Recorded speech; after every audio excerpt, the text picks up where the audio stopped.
To recover your MetaMask wallet, start by going to the MetaMask website on your Chrome browser or through the app.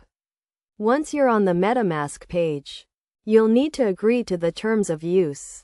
If you're looking to recover an existing wallet, select the option to import an existing wallet. After agreeing to the terms, choose the correct length of your secret phrase, which can be 12, 15, 18, 21, or 24 words. It's essential to have this secret phrase, as it's the only way to recover your MetaMask wallet. Without it, recovery is not possible. If you have the phrase, copy it word for word, letter for letter, and in the correct order. Then, enter the secret phrase and confirm it. Next, create a new password for your MetaMask wallet and confirm it by typing it again. You'll also need to acknowledge that MetaMask cannot recover this password for you. Finally, select the option to import your wallet.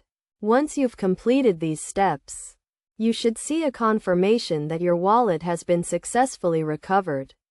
To access your wallet, go to your extensions and select MetaMask.